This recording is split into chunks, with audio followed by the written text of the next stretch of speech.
Do you know how a narrow strip of land between mountain and sea became the stage for one of history's most famous last stands? In the early 5th century BC, the ancient Greek world was divided into independent city-states, often rivals, often at war with one another. To the east stood the Persian Empire, stretching from the Indus Valley to the Aegean coast, the largest and most powerful empire the world had yet known. In 480 BC, Persian King Xerxes launched a vast invasion of Greece, determined to punish the city-states that had defied Persian authority and to bring the Greek mainland under imperial rule. Xerxes' forces crossed from Asia into Europe over massive bridges of ships spanning the Hellespont. Ancient writers describe an army numbering in the hundreds of thousands, supported by a powerful fleet moving along the coastline. While modern historians debate the exact size of this force, there is no doubt that it was enormous by ancient standards. As the Persians advanced south, many Greek cities surrendered without resistance. Others prepared for war. The Greek response came through a fragile alliance led by Sparta and Athens. Athens placed its faith in naval power, preparing its fleet for battle at sea. Sparta, famous for its military discipline and warrior culture, took responsibility for stopping the Persian advance on land. The chosen defensive position was Thermopylae, a narrow mountain pass along the coast where geography limited movement. Here, numbers would matter less, and training and discipline could decide the outcome. In late summer of 480 BC, a small Greek force assembled at Thermopylae. At its heart were 300 Spartan hoplites led by King Leonidas. Each Spartan had been chosen because he had a living son, ensuring his family line would survive.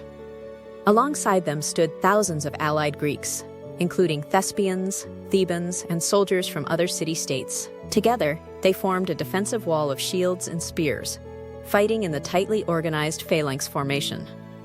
When Xerxes arrived at the pass, he reportedly waited for several days, expecting the Greeks to retreat. They did not. When the fighting began, the terrain worked exactly as the defenders had planned. Persian troops were forced into the narrow pass, where their lighter armor and shorter weapons were ineffective against the heavily armed hoplites. For 2 days, repeated Persian assaults were repelled, and losses mounted among the attackers. Even the Persian elite, including the immortals, failed to break the Greek line. Discipline, coordination, and geography allowed the defenders to neutralize the empire's numerical advantage. The Persian advance was stalled, and confidence grew among the Greek alliance. The battle turned through betrayal. A local Greek named Ephialtes revealed a hidden mountain path that led behind the Greek position.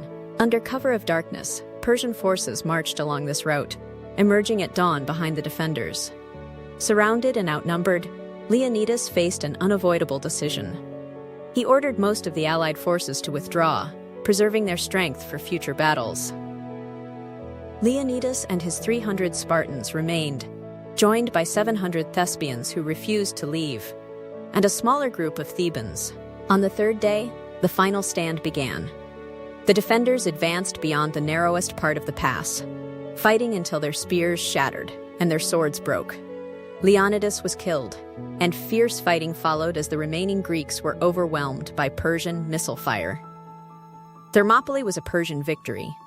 The road south lay open, and Xerxes marched on, eventually capturing and burning Athens. Yet the battle's impact reached far beyond its immediate outcome.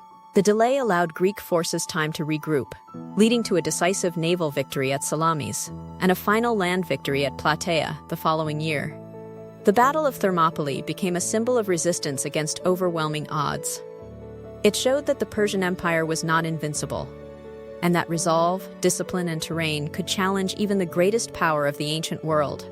In a narrow pass between mountain and sea, a small force shaped history,